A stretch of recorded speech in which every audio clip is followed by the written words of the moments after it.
kembali di YouTube channel dan podcast Andi Suanda. Hari ini saya akan kembali menjawab pertanyaan dari subscriber. Pertanyaannya adalah, beliau kelihatannya terkendala dalam hal pasang banner di properti yang dia pasarkan karena tidak semua vendor mau dipasang banner atau spanduk kita.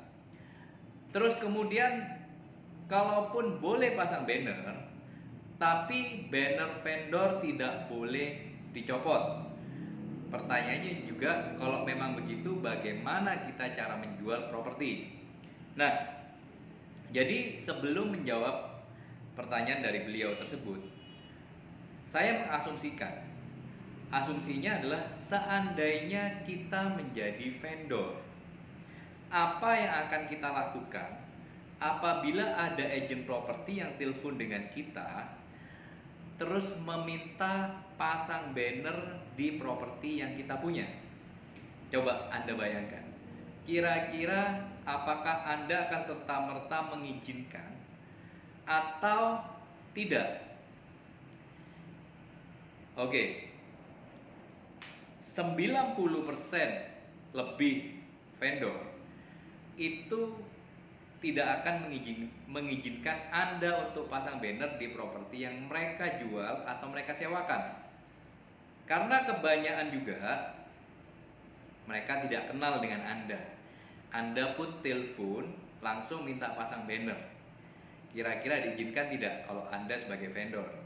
Kalau saya jadi vendor, saya tidak kenal Anda. Kenapa kok saya mengizinkan Anda pasang banner di tempat saya? Nah, itu coba direnungkan dulu. Nah, jadi memang semuanya harus ada prosesnya.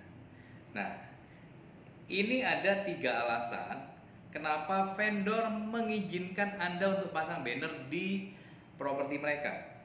Yang pertama, karena dia atau vendor itu kenal dengan Anda. Mungkin masih ada hubungan saudara atau hubungan pertemanan atau referensi. Nah, kalau kenal maka itu mudah. Kalau tidak kenal maka hal ini menjadi sulit. Terus alasan yang kedua, kenapa vendor bisa mengizinkan Anda pasang banner di tempat dia?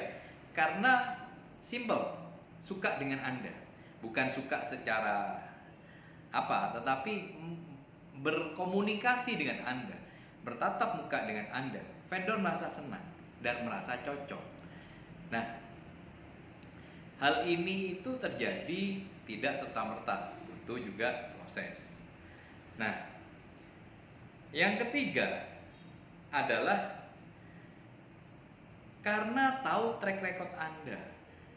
Anda itu agent properti hebat di area dia. Nah, maka dari itu dia mengizinkan Anda untuk pasang banner di properti yang dia punya. Nah, jadi memang tidak mudah untuk pasang banner. Jadi dengan 3 alasan itu, pertanyaannya adalah apakah dari 3 alasan tersebut Anda masuk di dalam satu kategori ini?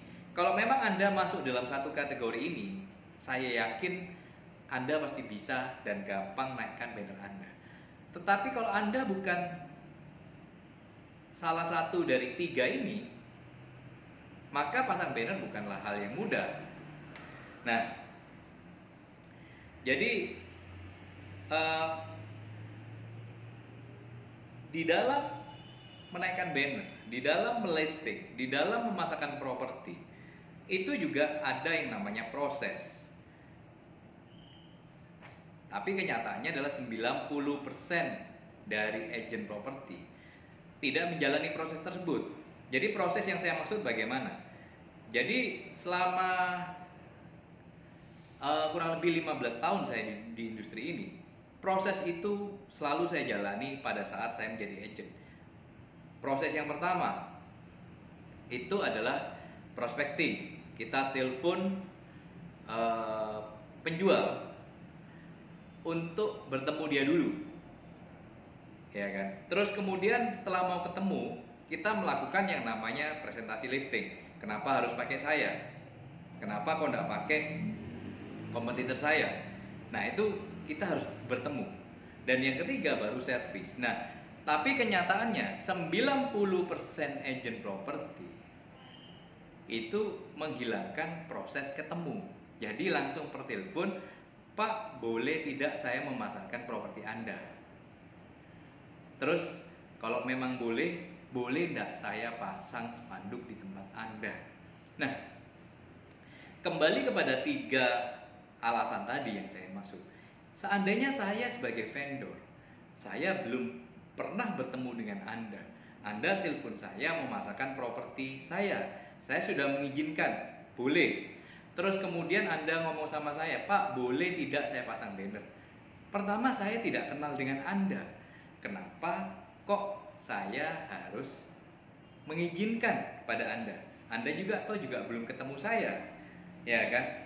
Saya juga belum tentu suka dengan Anda. Kenapa kok saya belum tentu suka? Karena kita belum ketemu.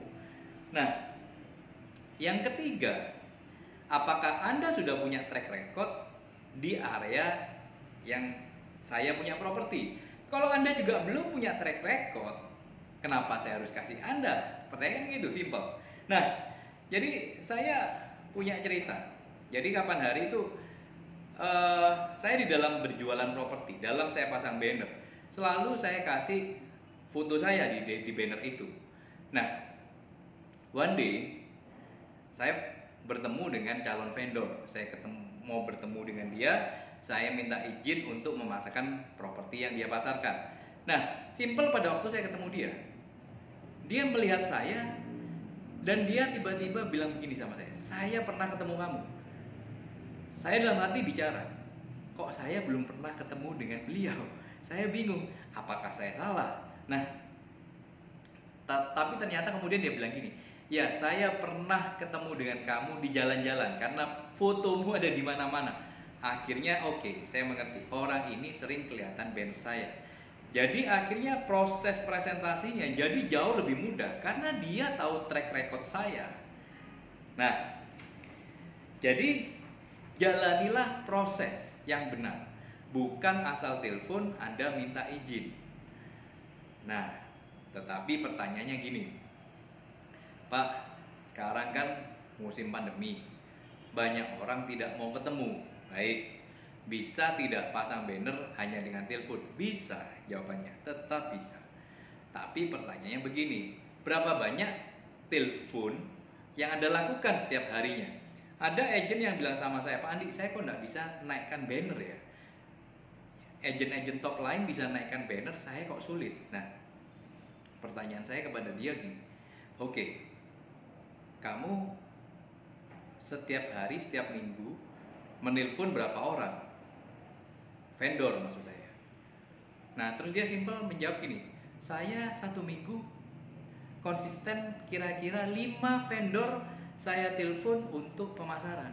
Nah, terus simpel saya bilang begini, saya pada waktu jadi agent, setiap hari saya telepon minimal 20. Anda 1 minggu telepon 5. Pertanyaannya, mana yang bakal lebih mudah menaikkan banner? Tentu yang 1 hari telepon 20. Nah, sekali lagi ini semua permainan angka. Jadi semakin banyak numbers atau telepon yang Anda lakukan, chance Anda untuk menaikkan banner itu mudah. Akhirnya menjadi ada. Nah, jadi rasionya paling tidak kalau memang Anda tidak ketemu 10 telepon, paling tidak ya let's say bisa naik 1 lah. Nah, caranya gimana skripnya? Cara itu 1001. Tinggal kira-kira yang cocok dengan Anda. Itu skrip yang apa? Nah, tetapi satu hal kesamaan antara orang-orang atau agent properti yang bisa menaikkan banner adalah satu, persisten, konsisten. Nah, kalau persisten dan konsisten sudah ada, yakin orang pasti mau atau mengizinkan Anda menaikkan banner. Nah, terus kemudian kalau ada banner vendor, bisa enggak kita menjual propertinya? Bisa, tentu bisa. Kenapa tidak? Karena kadang nomor vendor ada di situ, tetapi dia sendiri belum tentu bisa ditelepon. Jadi teleponnya selalu masuk mailbox, sedangkan telepon kita selalu diangkat. Terus kemudian,